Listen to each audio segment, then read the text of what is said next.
தளபதி விஜய் எப்போ மக்களை நேர்ல சந்திச்சு கட்சியோட பணிகள், கட்சியோட கொள்கையெல்லாம் எப்போ சொல்லப் போறாரு, அந்த மாநாடுக்காக ஒரு பெரிய கூட்டமே வெயிட் பண்ணிட்டு இருக்கோம் அப்படின்னு மக்கள்லாம் தொடர்ந்து அவங்க கேள்வியை எழுப்பிட்டு வந்துட்டு இருக்காங்க.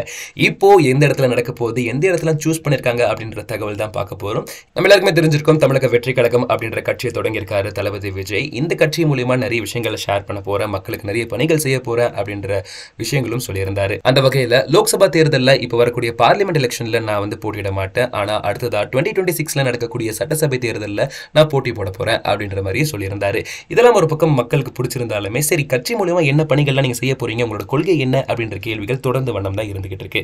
இந்த கேள்விக்கான பதில் தான் இன்னும் கொஞ்ச நாட்கள் நான் சொல்ல போறேன் அப்படிங்கிற மாதிரி கட்சி நிர்வாக டீம்ல இருந்து இப்போ நம்ம சொல்லியிருக்காங்க. அவங்க என்ன சொல்லியிருக்காங்கன்னு பாத்தீங்கன்னா, நாங்க ஒரு பெரிய மாநாடு நடத்த பிளான் பண்ணியிருக்கோம், ஆனா இந்த ஸ்பெசிஃபிக்கான இடம்லாம் சூஸ் பண்ணியிருக்கோம், ஆனா எந்த இடத்துல கன்ஃபார்மா நடக்க போகுதுன்னு இப்போ வரைக்குமே கன்க்ளூஷன் இல்லை.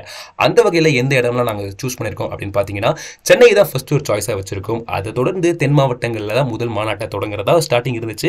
ஆனால் இப்போ வரைக்குமே சென்னை தான் ஃபர்ஸ்ட் பிளேஸாக நாங்கள் சூஸ் பண்ண போகிறோம் அப்படின்ற மாதிரி விஷயங்கள் வந்திருக்கு. சென்னையை தாண்டி நெக்ஸ்ட் பார்க்கும்போது மதுரையை கூட சூஸ் பண்ண அதிக வாய்ப்பு இருக்கு அப்படின்ற மாதிரி சொல்றாங்க. அது தாண்டியும் பார்த்தீங்கன்னா, தளபதி விஜய் அவர்களுக்கு வேளாங்கண்ணி ஒரு பயங்கரமான சென்டிமெண்டலான பிளேஸ் தான். ஏன்னா நம்ம எல்லாருக்குமே தெரியும், தளபதி விஜய் அவர்கள் படம் ரிலீஸ் ஆனாலே எஸ்ஐசி அந்த இடத்துக்கு போயிட்டு அங்கே போய் ப்ரே பண்ணுறது எல்லாருக்குமே தெரிஞ்ச விஷயம் தான் இருக்கு. ஸோ அந்த வகையில் பார்க்கும்போது வேளாங்கண்ணியும் ஒரு சாய்ஸில் வரும் அப்படிங்கிற மாதிரியும் பேசிக்கிட்டு இருக்காங்க. அப்படியே வேளாங்கண்ணி சைடில் பார்க்கும்போது நாகப்பட்டினம் இல்லைனா கடலூர், இதுக்கு கூட அதிக வாய்ப்பு இருக்கு அப்படின்னு எல்லாருமே சொல்லிக்கிட்டு இருக்காங்க. அண்ட் ஃபைனலா திருச்சி, நெல்லை இந்த மாதிரி மாவட்டங்களையும் சூஸ்ல வச்சிருக்காங்க. எது எப்படியோ, ஆனா இப்போ இருக்கு என்ன போயிட்டு இருக்குன்னு பாத்தீங்கன்னா, சென்னை தான் அதிக வாய்ப்பு இருக்கு, சென்னையில தான் முதல் மாநாடு நடத்த பெரிய பிளான் பண்ணிருக்காங்க அப்படின்ற மாதிரி தகவல் வெளியே வந்திருக்கு. எங்க நடந்தாலுமே சரி, தளபதி விஜய் அவர்களை பார்க்குற கூட்டம் அங்க அதிகமாக தான் இருந்துட்டு இருக்கும். அன்னைக்கு ஃபுல்லாவே சோஷியல் மீடியால பயங்கர வைரல் கண்டென்ட்டாக தான் போயிட்டு இருக்கும். எந்த இடத்துல பார்த்தாலுமே #விஜய் தான் பெரிய விஷயமா போயிட்டு இருக்கும். ஏன்னா இப்பவே மாநாடுக்கான ப்ரிப்பரேஷன்லாம் பயங்கரமா போயிட்டு இருக்கு. தளபதி ஃபேன்ஸ் அப்படின்னு சொன்னாலே ஷூட்டிங் ஸ்பாட்ல எந்த அளவுக்கு நம்மளுக்கு ஃபேன்ஸ் கூட்டமா பார்த்துருப்போம், நம்ம எல்லாருமே வீடியோவை பார்த்துருப்போம்.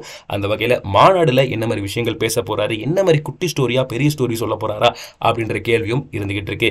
எது எப்படியோ மாநாடுக்கு வெயிட் பண்றாங்க. அண்ட் கட்சியோட கொள்கை என்ன மாதிரி செய்ய போறாங்க, அதுதான் ஒரு பெரிய பாசிட்டிவ் ரெஸ்பான்ஸை மக்கள் மத்தியில் சம்பாதிக்க போறாரு தளபதி விஜய். இந்த நியூஸை பத்தின உங்களோட கமெண்ட்ஸை கூட ஷேர் பண்ண மறந்துடாதீங்க. இந்த மாதிரி சினி அப்டேட்ஸ்லாம் உடனுக்குடன் தெரிஞ்சுக்கணும்னா செய்தி மணி சேனலை சப்ஸ்கிரைப் பண்ணிக்கோங்க.